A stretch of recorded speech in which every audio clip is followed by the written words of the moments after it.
Welcome to another episode of Art of Living, and we have, as always, try and bring interesting guests for you. And today, I have a very prominent figure from the business world, Moe Nawaz, a leader, a mentor to the FTSE 100 leaders, a man who will take your business literally from rags to riches and change your fortunes if you take his advice on board. And you would, why wouldn't you? Especially if you pay him so much money, because he's not cheap.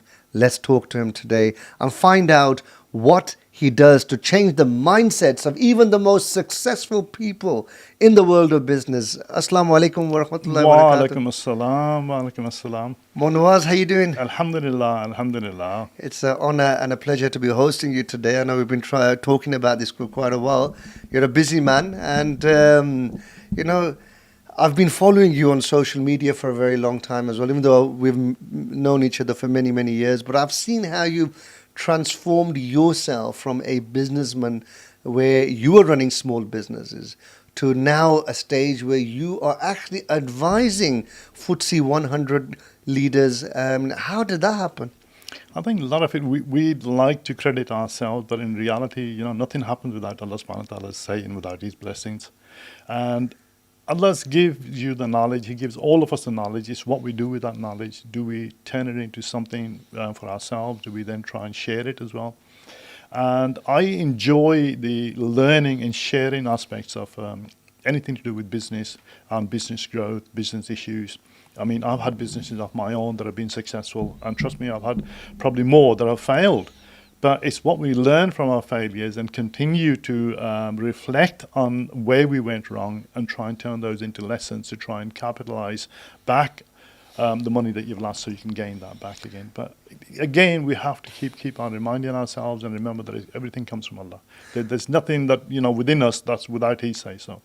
As a businessman, I know the answer to the next question, but just for the benefit of the people listening, I'm definite. I don't know for a fact, but I'm sure you have had your own fair share of failures as well. Oh, absolutely, absolutely. I have several, even to this moment. I mean, just recently on an online business, there's two businesses online that we've been running, and I think we've sustained about 300,000 loss in the last 3 years alone. But that doesn't stop you from trying to learn from that and put right where you went wrong. And you're still smiling. Oh, absolutely. There's no point crying about it because that's life, and it's how you look at failure. I think it is what most people tend to give up when something goes wrong. Back in 2000, we purchased a business and we paid somewhere about £500,000 for it. We took a further loan of 300,000 for it. We'd run it for about 2.5 years. We just could not make a go of it. It failed. We pulled the plug out. We owed the bank money. I was literally, that was 2002, I think, towards tail end of. I didn't even have a car left of my own. We had to remortgage the house up into negative equity. And I was owing the bank a considerable amount of money, running into hundreds of thousands. But I still got up in the morning, went out. How did you climb out of that hole then? This is the thing I think where most people don't really fully understand. You've got to look at yourself, at your reality and personality. Majority of the time we have our reality levels and our personality levels at the same amount. So if I've got debts now of £300,000-400,000, and if I start running around and start mixing with the same people that have helped me to get to that 300,000, 400,000 debts, I'm not going to climb out of that. What I've got to do, I've got to move my reality, which is here, and my personality, which is here. I've got to move my personality to a much higher level. Wow. My personality now needs to be looking at how do I get £1 million in. Not how do I get out of that £400,000 that I've got in debt. If I look at that, I'm going to get the same answers that have got me there. I want to be looking at how do I now bring in £1 million so the 400,000 becomes irrelevant. And once you start to raise your personality to that level, you start talking to people, you start mixing with people at a different level, you start seeing things at a different level. It's only at that. And alhamdulillah, that within a matter of 3 to 4 months, and only Allah knows this best than I do. We purchased a place for £48,000. I didn't have £48 in my pocket. And alhamdulillah, within about 6 months, 5 months, we paid for that. And from that, we just sort of go on and on. Allah subhanahu wa ta'ala moves in mysterious ways. We don't see the signs where He's helping us. We think we're doing it. He's bringing you in touch with people He's who can bringing help. things together all the time, constantly. But you have to be prepared to do your bit. If you're not prepared to do your bit, you're not going to do anything. You're not going to move anywhere. You can sit there, feel sorry for yourself and cry and do whatever you want. It's not going to do any good for anybody else. You've got to be constantly be going forward. Don't let one simple failure, set you back. I sat many months, sat down there, analysing, looking at reflection. What did I go around that 2.5 years? All that money put in. What were the red flags? At what stage were these red flags? And that's where you learn where the mistakes that you made, so you don't make them mistakes again. There's loads of people who are going to be watching who are probably at this moment in time struggling in their businesses in this current climate. Maybe it's a lot of debt on their head, or the sales are low. What's your advice to them? Look, if you take the short-term view with customers, they're going to take a short-term view with you. If you do everything just to survive for today, you're going to struggle. If you take a long-term view to say, how can I get customers that are going to stay with me for life? You can only do that if you got margins. Majority of our Asian businesses, unfortunately, compete purely on price. They don't compete on trying to differentiate themselves. And this is the biggest problem we have. When you talk to our own people within our own community, oh, I'm going to open up a store, I'm going to open up a burger chain, I'm going to do this. And what's your USP? What's so unique about it? Oh, I've got a fancy name, fancy logo, okay? And the taste, the customer. Anybody that's got, wants to spend £10, £20. Hang on. Who are you targeting? Oh, anybody that eats food. Sorry, that doesn't really say anything. You need to be more specific. Who are you targeting? So it makes it that much more easier to go after that target audience. If you know the message, if you know the tonality, where they go on holidays, where they spend their money, what sort of cars they drive, what sort of houses they live, what parts of the city they live in. So would you say as Asians we're still very much dominant and preoccupied with the retail sector? Even when we're not in the retail sector and we're online, we're again competing on price, and we've got to get out of that mentality of trying to, just compete on price, be cheaper than the next person, because that's just a race to the bottom at the end of the day. Just how do I make my product different? Look, if you got 10 businesses here, let's say 10 burger businesses, and each one is saying my burger's the best. Yeah. We know 9 of them are telling a lie. Yeah. There's only one, and nobody knows which one the best is. Yeah. But if 10 of them were saying, this is how my business is different, this is how my business is different, now you've got something different. Depending on what people want to go. And it's trying to understand, how do I make my business different? I mean, we've done mastermind groups where I've had like 20 accountants, 22 accountants. In one mastermind, it took me 3 months to bash their heads together to make them understand you're not competing against each other. You can build alliances here. Like, in an accountancy practice, how many different departments is there? Yeah. So just specialize in those things. You don't have to be everything to everybody. And this is where we all want to be. It's back to, who's your customer? Or anybody that eats food. No, just narrow it down. No doubt you must be getting a lot of people who come to you for advice. Yeah. A little bit of maybe over a cup of tea, or, without even paying you for your advice. I mean, do you give free advice? Look, advice, you can go online. I think I must have put a post there this morning, probably on Facebook. Advice is plentiful. The scarcity is people who take action. People who are bold enough to take action. Yeah. Okay. There's no shortage of advice. No matter what business you want to start, you can go on YouTube and learn that. You don't need me, you don't need anybody else. All that information is already there. So why do the FTSE 100 leaders hire you and pay you so much? I mean, why don't they jump onto YouTube and say, they're in a different sort of scenario. Part of my success, and it's a confession here, part of my success is when I work with a lot of the larger organizations, they're already successful. They're not suffering. They are already there. They're already doing well. And then they turn to somebody who can help them to get that edge a little bit more.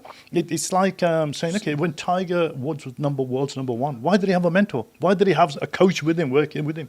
Why do these people still have coaches with them when they're at their top peak performance? Because the outside person can see things that you cannot see. We all have blind spots. Even people around their own board level have blind spots. You're looking from the outside in, not the inside out. Yeah.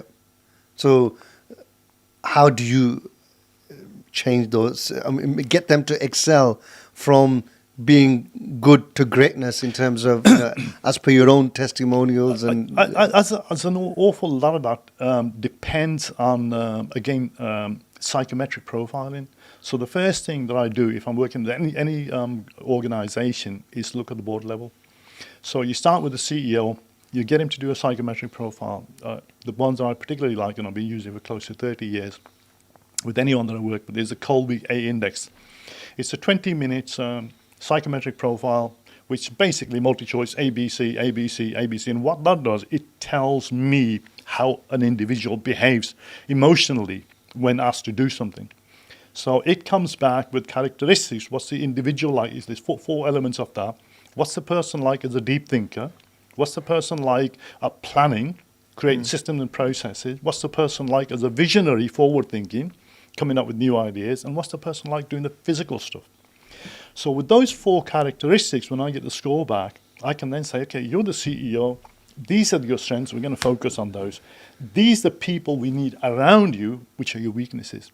And yet people still to this day spend more time trying to spend more time on their weaknesses as opposed to just focusing on their strengths and building that team. In some instances, we might have 3 or 4 people with the same sort of profiles, which means they need to be moved out of those departments to elsewhere or let go altogether. Because there's no point having duplicates, triplicates, quadruples of the same sort of people. So when one nods ahead, everybody else nods ahead in the same sort of agreement. So you've got to build that team around that CEO. Once you build that team, then what you have is you have a group of people who are now coming out of their comfort zones, but they're also doing things that they enjoy doing. So I'll take a typical sort of thing. If you get an accountant as a finance director, and he might have 20 years, 30 years experience, and you think, great, based on his CV, that's what I want. But how many people actually sit down and analyze in reverse? Okay, I want a finance director. Okay, you want a finance director. Tell me, what do you want your finance director to do? Well, whatever finance director does. No, that's not the question I'm asking you. What would you be expecting from that finance director? If I give you a diary of 30 days, and I ask you in that 30 days, there's 20 working days. In that 20 working days, Monday to Friday, you tell me in blocks of 2 hours what you want that finance director to be working on. In most cases, they haven't a clue. They have no idea. They now want to hire somebody who's going to come show. First of all, you have to clear understanding what do you want that person to do. Once you have a clear understanding what you expect from them, then you can start recruiting. Then you can ask the questions. But if you don't know who you're recruiting and what you want that person to do, how are you going to know whether he or she is good enough? You're basing it purely on their CV, on their say-so. I mean, I've recruited many people over the years for my several companies, done many job interviews, and I know for a fact that a CV is a total nonsense. Yeah. And even a job interview itself doesn't tell you much about the person No. until you actually start working with them. Yeah. I've had instances in my earlier days with Colby Score where we had people say, oh, this person is not suitable. But then my gut instincts have said, I think that might be wrong. And I've hired the person, and within a couple of months we had to let go of the person. Yeah. And again, with an organization not so far from here, we had the same incident about 2 years ago. Some of the directors were involved, and then we interviewed this one gentleman, came through qualification. Everything was gleaming, but the Colby score wasn't right. And I was adamant that, no, this person. So anyway, I said, look, it's your money. You guys are the one paying. I'm not here, from the outside as an advisor. So, what sometimes within 3 months, he was gone. I mean, sometimes what we do, we look at a CV, interview, somebody has got the qualifications, but what we don't see is whether they have the character to fulfill that role. Is he a decent, is he an honest person? These things you can't pick up in a job interview. Attitude is another thing that you need to really understand. Once you start to understand the attitude, if that person's got the attitude, I'd rather take somebody on who hasn't got the skill sets and has got the right attitude that wants to grow. And you'll find he'll excel far more than somebody who comes with 10 degrees or whatever from university. So you mentioned about psychometric tests that you must have done on FTSE 100 leaders as well. What are the common traits of these successful people? Well, the difference with majority of the FTSE 100 sort of companies. Let's roll the clock back to the childhood days. Majority of these people come from wealthy backgrounds. The parents are grooming them. They're sending them to college, university, private schools. They're already grooming them that you're going to be a CEO or, at the worst, a board member. So from day one, the expectations are high. They already know they're going to end up there. Whereas, amongst our community, it'd be pot luck if somebody ends up there. But these guys have been trained from day one. They know which university they want their children to go to. They know which colleges they're going to need to put in. They know what tutors they need to bring in. They know all that. They plan all that out. That expectation is already there. Wow. So they're not thinking, I'll wake up one morning and, I'd like to be a board member of a FTSE 100 company. I mean, that's what a lot of the people from Eton end up in high political offices. Yeah. Absolutely. They didn't just get there by chance. Yeah. Oh, you mentioned about our communities, I mean the Asian, especially the British Asian communities. I mean, what are your sort of thoughts on in terms of our ambition levels? I mean, I'm part of the same community. Do you think we aim very low? I think we aim high, but in different directions. We don't try to understand the bigger picture.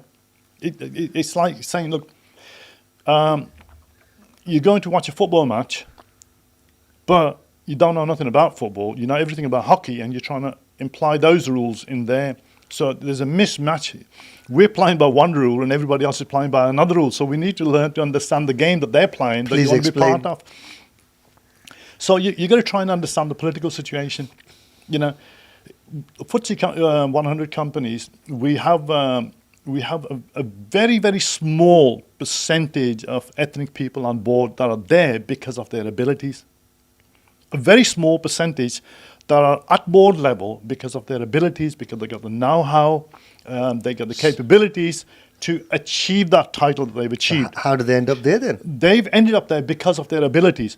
But then a vast amount of the people that are there, they're there because of diversity laws, which the companies have to bring on board certain ethnic people as directors or up to senior management level.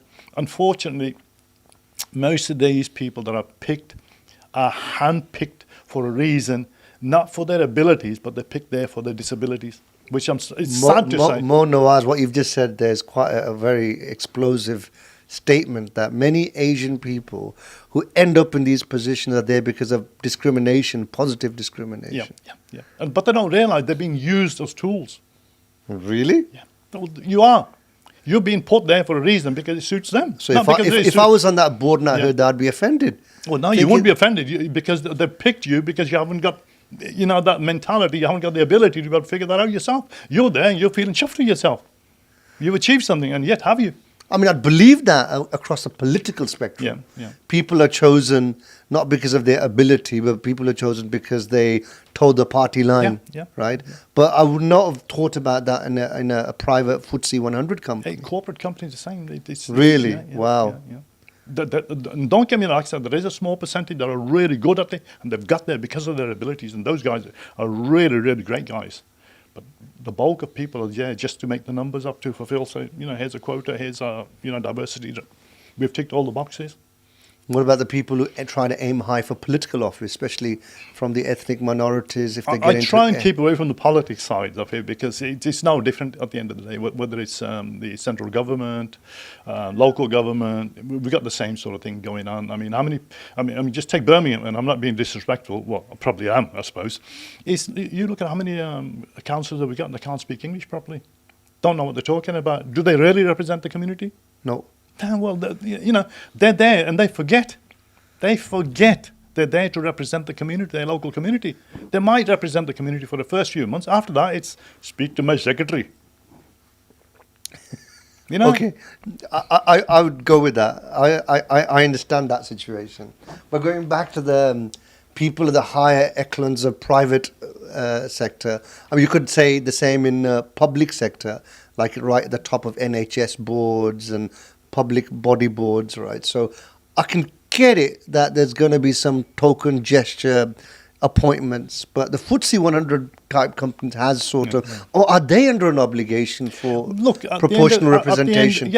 Look, every major company has to. They have to tick all the boxes for diversity and everything else that goes with it. Then they're now different because they're under scrutiny like everybody else. I remember there's a sketch online about this Asian guy goes for an interview with a big company, and they said, look, Where he goes, what do I have to do? He goes, nothing, just walk around the office. Absolutely. Have you have a friend who's darker than you? I had a distant friend not so long ago from within a bank, and I'm going back probably about 7 years ago, 7 years ago. We had meetings, and they brought him in on the board meetings, sat there thinking that, hang on, I'm from Pakistan, this gentleman's from Pakistan. He's a board level a director, so he's up the meetings and various other bits and pieces. A little bit of a rapport going with him afterwards, I realised, and I'm not being disrespectful, really absolute ace of a gentleman. But his knowledge and his know-how at running at that sort of level was so low that it was literally, hang on, what are you doing up there when you don't even have You don't belong basic there. understanding? And about 4 or 5 years after, no, probably 2 years after that, I think the numbers were cut, and he was one of the casualties that went on there. And that person, I think, took about 4 or 5 years, still trying to find a decent job. He had to sort of rough it up here, there, and everywhere else. Couldn't. And his mind was still the fact that he was going to be able to get back in that position. Again, because he'd been elevated to that position, not because of his abilities. Because they're taking advantage, so it's his disability they're taking advantage. That's the same as a person who wins the lottery overnight, but he's not able to, he's not in the position of being mature enough to manage money at that level. That's why a majority of the lottery winners go bankrupt. yeah, that's right. But Moe Nawaz, I want to talk about geographical variations. Do you see a difference in the mindset of people based on where we are in terms, obviously, we're in Birmingham, there's definitely a different mindset in London. Is there a different mindset across the Atlantic Ocean in America? Are people different in the way of thinking, in their ambitions, in their goals? There's a vast difference. I'll give you an example. I'm going back about probably 15, 18 years ago when I decided that I want to spend more time in London. No matter who I spoke with, a company can be doing the same sort of turnover. Say somebody's doing 10, 15 million turnover. We sit down, we have a conversation, and we say, okay, this is what you're trying to do, this is what you're trying to achieve, and this is where I can help you. Okay, Mo, what do you charge? Here's my charges. Oh, is that for the year? No, that's for the day. Oh, okay. Where was that? Here in Birmingham. Okay. And this is a typical sort of example. Whether I'm here in Birmingham, Manchester, up north, the same sort of conversation. If I'm in the city itself, in London, and I'm having the same conversation with a company of the same sort of size, okay, Mo, how do you want to be paid? Now, we're only 120 miles apart from Birmingham to London. But even in London, if you're outside of that 4 or 5 mile radius, they're now different to what they are here in Birmingham. You take the US.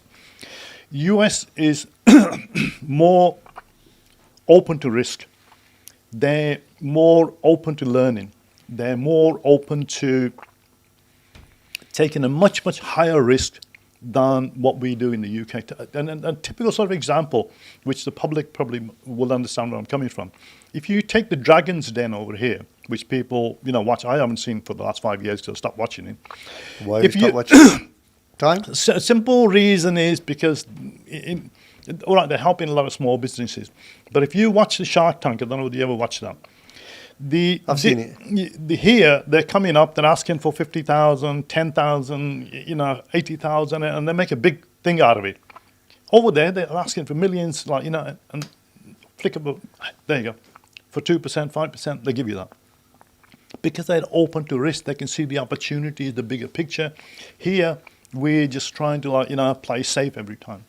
Here, if you have, excuse me, if you have somebody who's failed in business once or twice and he goes for a bank loan or goes for a enterprise loan or anything else, you're a risk, you've already failed and we can't take that because you've got these red flags against you.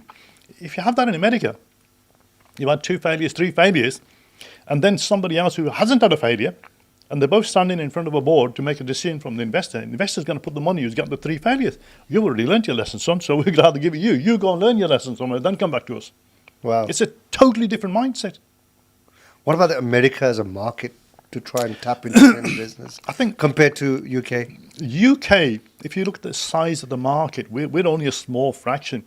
The whole of UK doesn't even equal the smallest state in America. Yeah. So you imagine all those states and the size of that market. Yeah. Whether you're trying to sell a cup on its own or a full cup with water or tea or coffee, you've got a higher chance of selling that, whether it's online or offline, than what you have here in the UK. The market is so small you can't really test. It's big enough maybe for most people, but if you really, really want to excel, businesses that have failed at certain things, those same businesses with the same sort of effort, with the same sort of money, if they had those run in America, there'd have been a 90% plus chance of success on those. But going back to your line of work, I presume there's much bigger demand for that in the US than the UK. It's a very competitive sector as well in that sector. I mean, there's huge. I mean, America as well as Europe itself, you've got coaches, mentors, consultants being churned out by the day, you know. Because I remember growing up reading a lot of popular psychology, and they were all American authors and Yeah, motivational speakers, and Anthony Robbins being one of the biggest ones, Napoleon Hill, Norman Vincent Peale. You know, there's all these were American guys. Yeah. I mean, I was fortunate about 30 years ago that I fell in under Jay Abraham.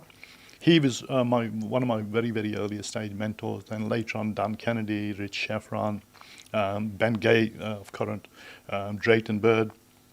Drayton's the former CEO of Ogilvy and Mathers until WPP, Sir Martin Sorrell, bought the business out from under him. But these are people, you know, I still share a lot of time with, share experiences with. I pick up the phone when I need, you know, guidance. Because at the end of the day, like, you know, we're all human beings. We haven't got the answers for everything. And you have to be prepared to either gain that knowledge from people you know, or be prepared to pay for that knowledge. Nothing comes for free in reality. And there are people out there that are like literally at the top of their game. There's a gentleman up in Canada called Deepesh Mandalia. He's probably about the one. Where, sorry? In Canada. Canada. He's originally from London. He converted to Islam, mashallah, a Hindu lad. And like he's one of the top guys on Facebook, like really, and he's using all the latest AI technology that there is at the forefront, way above everybody else, miles ahead of everybody else. And they're making huge differences. You mentioned something which has been at the back of my mind for a while, in AI. I mean, how is that transforming the businesses in the sense that, you know, is it decimating traditional businesses? Is it an opportunity? I mean, how do you see that? Look, AI, most people think, well, hang on, first of all, what does Moe know about AI at his age? Trust me, I've been involved in this now quite a while, and I've spent like lots of money into it, developing back-end stuff for AI integration. I've now, for the last 40 years, I've created about 2 years ago a database which consists of all my sort of learning, all my books that I've read, all the material that I've got there, all the notes that I've taken, all my seminars, all my events, my audio books, other books, content scraped from LinkedIn, content scraped in from Facebook, from Twitter, and other platforms, including YouTube. And all that's been poured into a database for me. That database now is about 7 terabytes of data. But it's put on servers that are like... This is all your learnings and all your stuff that you wrote. So, say now tomorrow, now I've got my database in there and it's at a really high level pace, the same as like we've got now at the back end of it, we got ChatGPT, we've got one or two other AI integration with the API into the back of our database. And I call that the Moe knowledge base. And if I want to write any particular thing, let's say take a topic, I want to write a book on... a book that I wrote recently, a leadership mindset. So I can interrogate that database and say, okay, I wish to write a book with 70,000 words based on leadership mindset. These are the chapters, the 10 chapters that I want to write, and these are the 10 sub-chapters. How much knowledge do I have in the Moe database to be able to write that? So it goes, interrogates, comes back, and it'll say, ooh, you have 71.3% knowledge already to be able to write that book. Okay, how much of that knowledge is outdated? He'll come back and he'll say, okay, you have 7.31% knowledge, which is outdated. Okay, next question. What do I need to read, go to events, or speak to people to gain that knowledge up to 95 or 97%? It will then interrogate and it will come back and say, read these books, attend these seminars, or speak to these people to get yourself up to that 95, 97. I have a question on that. So you've put those prompts into this artificial intelligence software to draw that knowledge from your own resources. Yes. What's stopping me from doing exactly the same thing, but not restricting it to a certain database and saying, pull all that knowledge away from all the world's experts and whatever knowledge and database is available on the World Wide Web? Yeah. So how's that going to be different? The difference behind that, nothing to stop you from. The reason I do mine this way is because when I write that book and somebody pulls me in, I want to be able to talk about it. I want to be able to answer it. I don't want to be just leave it blatantly, speak to me next week and I'll fill you in on it. You've either got that knowledge that you understand that you're talking about, or you haven't. AI is a tool. You either learn to use it, or you will end up working with somebody who does bloody well use it. That's a very good distinction. But I'm just talking from a commercial point of view. But that's a very valid point. You're writing a book based on your own expertise. Yeah. But at the same time, there's a lot of people making money. Oh, absolutely. Using ChatGPT to write a book. Yeah. It's a tool. A gun is a tool. How do you use a gun? How many different ways you can use a gun? A car's a tool. How many different ways can you use a car? Do you get people coming up to you and asking, Mo, give me advice on what business shall I start? In terms of, I want to start a business, but give me some idea. What's going to make money this day and age in 2024 and beyond? I try and keep away from people because in that sort of sense that are starting up, because that isn't my expertise. My expertise lies with anyone that has 8 figures above. Occasionally I'll get involved with 7-figure businesses, because those businesses have already got systems, processes, people. I go in from the outside in, look at that, what can I do to optimize that they haven't optimized, what strategy can I introduce in there that they haven't already introduced, that they haven't thought of, because they're linear thinkers. One of the gifts that Allah subhanahu wa ta'ala gave me is to be able to think non-linearly, look at things from a different angle, different perspective, and more opportunities added. And this is where I'm able to, alhamdulillah, be able to add those substantial differences. So you're a processes man, aren't you? I'd like to think I am, but more than anything else, it's looking at from a different angle, different. But surely you may feel tempted to, off the cuff, give some advice here and there. Oh, so people always, want to sit down, have a cup of coffee, but I know most of them aren't going to do nothing with it because it's hard work for them. Okay. Because they're stuck in their own sort of comfort zones, and it means, I mean, we wrote a book just recently launched on Amazon, and it's again about 400 pages, and most people aren't going to read it because it's too hefty. How do you go from $0 to $1 million in 12 months? And it's a playbook. It takes 2 characters. One character is in the service sector, the other character is selling products, handbags. And we take it month by month, and they both start off with a $3,000 budget. So again, on a shoestring, how do you get those businesses up there? Most people aren't going to be able to do that because they don't want to do it because it's hard work. Yeah, hard work, absolutely. Yeah. And people want a simple solution. They want they won't get rich overnight. Yeah. There is no real solution. And those that want to have a cup of coffee with me 9 times, they're looking for some simple solution, or I'm going to give them a magic formula. Formula for something. I wish I had it myself. Yeah, of course. So I think, look, it's obvious that, look, I've been in business, you are in business, and had many string of businesses behind you, that there's no substitute for hard work, really. No. Yeah. Hard and smart. Yeah, that's right. I mean, there's going to be a lot of people who work really hard, very, very hard, but they're not successful. Yeah. So how do we explain that anomaly? Is it that they're not working smart enough, or they're in the wrong business? I think fate has a hand in that as well. It's Allah subhanahu wa ta'ala at the end of the day. I've worked with some private organisation, family-sized organisation doing 30 million, 50 million turnover, very profitable companies. And I look at them and I go, God, they're really thick. How did they get here? They really are. But other times I've gone in with organisations that are struggling with 3 million, 4 million, can't get beyond. They're really bright. And you think, hang on, and everything I do, and at the end of the day, Allah subhanahu wa ta'ala decides these things. And, once we Yeah, learn but how do you to accept, explain that to your non-Muslim well, clients? I basically, look, I think destiny's fate, I can't help you. And I'm just honest, I can't help you. I've worked with organizations and I've gone in and said, look, I'll come in, I'll do a couple of months, but personally, at this moment in time, I'm not excited about it Yeah. because I can see it's not going to work. But as you're so hesitant that So you you want me turn, to have a so go- you don't hesitate to no, turn no, business no, no. down. I would rather turn a business down that doesn't excite me. If I can't see, look, the way I look at it is everybody is capable of growing incrementally. And you'll end up with more grey hair, more bald, at least in my case, getting there, trying to get to the top incrementally. I try and look for the wins by leaps and bounds, leaps and bounds, leaps and bounds. And if I can find that a given business has the opportunities where I can take him, much, much higher, much, much quicker, that's the one that excites me, gets me out of bed and gets me driving those people. Not particularly restricted to any industry. It's just, No, the less I know, the better. would you like product-related or service-related businesses? I really don't mind.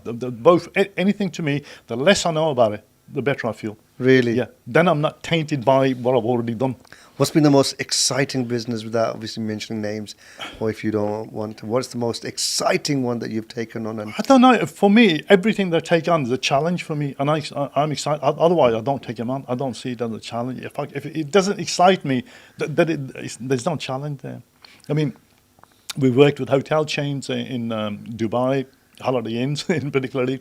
We worked with a franchise owner who had about 3 out there. And they're looking at the end of the day, they're going from 30% occupancy to 90% occupancy, 100% occupancy. But the majority of the time, there was like so many, dips and rows. How do you get more consistency? How do you more stabilize more? Spent a bit of time. Okay, fine. And again, this non-linear sort of thinking rather than linear thinking. Linear thinking, okay, we'll run adverts, we'll do this, we'll do that, we'll do everything else that goes by. Like, great, you're going to have that, you're still going to get those. So from a non-linear point, okay, you've got 3 hotels there at the current moment in time. How would you like to expand? And they go, well, Mo, I brought you in here to help us to stabilize these and you want me to expand more? No, but how would you like, if I can get these sorted for you, would you be prepared to expand beyond your borders here? Well, please help us with this first. Okay, fine, as long as you're open to it. So what we do, we then look for other things. So for me, I looked at all the supply chain, people that supply the linen, people that do the laundry, people that supply the beds, people that supply the mattresses, people that supply the wallpaper, people who deliver the food every day. Look at all the supply chain. Now, we've got companies running in the hundreds that supply the chain. And then they employ in return thousands. And people use hotels in Dubai. Okay, let's create a system where we will offer to our supply chain, and nobody else, just our supply chain, at short notices, and the short notice normally means a day notice, that they can have up to 35 and even 40, even 50% off by taking those offers. The hotel still has fixed overheads, whether it's running at 30% capacity, 90% capacity, those fixed overheads don't go away. yeah. But if you're able to fill these rooms up, now you're taking some of your overheads out. You're covering that. We started doing that with emails, last minute, only to the supply chain. And it took us about 4 months to start gradually sustain. The people got aware that we're getting all these offers. A lot of people weren't going until they've seen the email with the offers. And they're doing So that. your role, is it just advisory, or roll up your sleeves and get No, stuck I in get it? stuck in with them. I don't just create the strategy. I actually get stuck in to get the results for them. Otherwise, there's no excitement. We can all write a plan out and go there. I want to be able to, first of all, see the people that I'm working with. Are they capable of delivering this plan? Otherwise, there's no point creating a plan that nobody's going to be able to execute. I want to be part of that team that's going to execute that plan and get results. And how much of that time do you spend with the actual head person in terms of focusing on their personal development? Their personal development, generally as a rule of thumb, anybody that I get engaged with, initially I might spend about a day or two, but after that, I spend half a day a month on average, and then 1 hour each week on a phone call or a Zoom call with them. And that's it. That's all they need. The rest of it, don't forget, I'm not there to do their job for them. I'm there to guide them. I'm there to help them if they're having difficulty in making those decisions. The ultimate decision lies with them. They know 99.9% more about their industry, about their customers than I will ever know. I only know that 0.01% that can help, incrementally increase their bottom lines. You've talked about the characteristics of a successful CEO. What about the traits that cause a person's downfall? No doubt you must have witnessed those as well and experienced those. Again, it comes back to the Colby score. By looking at the Colby score, I know what that person's going to do. People who don't like change, I can tell from the Colby score straight away. People who are open to change, I can see from the Colby score. Somebody who comes up with 10 new ideas every single day, and we need how to harness them to pull them back to a single idea until they make it successful. So it's, again, that psychometric profiling is the best tool that I have in my bag. I will not work with anybody unless I've already seen their profile. In fact, I don't even have a meeting with a person until I've seen the characteristics of the Colby score. Now, one of the things we were just touched upon briefly before we started recording was how sometimes business people get into a rut. I mean, something I've experienced in many decades of doing business myself. You go through a period where you're not really growing. Yeah. You're just ticking over. You're just maintaining what you've got. I mean, would you say that is a rut? There's several factors. It's part of procrastination. And procrastination, most people would say is a bad thing. For me, I look at it again from a non-linear point. Procrastination is energy bottled up, waiting to get out. And what most people procrastinate on is the fact is, how do I do this? How do I do? So they're trying to figure out how to do something. And because they're trying to figure it out, it's, I'll do it tomorrow, I'll do it tomorrow, I'll do it tomorrow, because they still haven't figured it out. And I say, don't look at the how. And there's a fantastic book out there, Who, Not What, by Don Sullivan. And the book's fantastic. So in other words, like, when you're in those sort of stages and you're trying to figure out how to, don't look for the, look who can do that. Look for the who's. Now connect with those who's. Put them together. Like my book, 0 to a Million now. I'm now getting all the who's. I'm putting a team of between 8 and 12 people together who are my who's for creating the funnels, creating the leads, creating the ads, creating the copies, all of that to take on a journey, 12-month journey for about 3-4 cohorts, which are going to take people on a 12-month journey to get them from 0 to that 1 million turnover. So they're going to look for guinea pigs, is that what you're saying? No. I'm bringing people on board who, because in the book, I've got how you get from 0 to a million. I haven't got that ability to do all that. It's the people around me that do most of that. It's like if you went to Henry Ford in his earlier days and said, well, how many cars have you made there, Henry? He said, well, I don't know. How do you make this? Oh, I've got people that make that. Yeah. I haven't got that. I got people that do that. So I'm put that team together. Now you do that, you do that, you do that. Now it all comes together. Now we can all move forward. Right. So don't look for how can I do this. Look for the people who can do it. The who's. Bring them in. Get accelerated. Get it moving on. Otherwise, you'll spend all your life sitting there trying to figure out, oh, how do I do this? How do I do this? Until something else comes along. One of the final things I want to touch upon, I know we can carry on talking for a very long time, and inshallah, I really hope to continue this in another episode. But tell me about retirement. You know how, as a businessman, I mean, I speak about from personal experience. I used to think, when I'm 40 years old, I'm going to retire. But when you get to 40, you think, I'm not going to retire. I'll do it when I'm at such and such an age. But now I'm beginning to think that I will never ever retire because of the fact that retirement is the quickest way to death. Yeah. Right? What are your thoughts on that? Look, if you enjoy what you're doing and you've got something that you're living for, that you really are passionate about and happy to jump out of bed 6 o'clock in the morning, 5 o'clock in the morning, and that's driving you, keep going. If you feed that with enough fresh ideas, energy, the body will do everything that it can to keep pace with that. The moment you stop feeding that, that will start to deteriorate. Wow. How many times have you seen people that have retired and within a couple of years, gone? I have many. Gone in the sense death. Yeah, yeah. But then I know others who have them just deteriorated. Yeah, physically, mentally, and when they stop working or engaging their brain, their mentally cognitive behavior has declined. I tell you what rejuvenated my way of thinking was, again, Dan Sullivan. This is early days of webinars. There was a webinar that he was holding. He had about, I think, 1,500 people in the audience, plus then the live webinars were going out. And he took 10 people on stage, and this was for people at 50 plus he was aiming at. So he took 10, 50 plus people on stage. Randomly picked them from this from audience. this audience. He gave them a sheet of paper each. And he says, on the sheet of paper, I want you to write at what age you think you are going to die. They were like a bit shocked, like, because nobody wants to write down their date of death. He said, that's right, I want you to write your date of death. Yeah.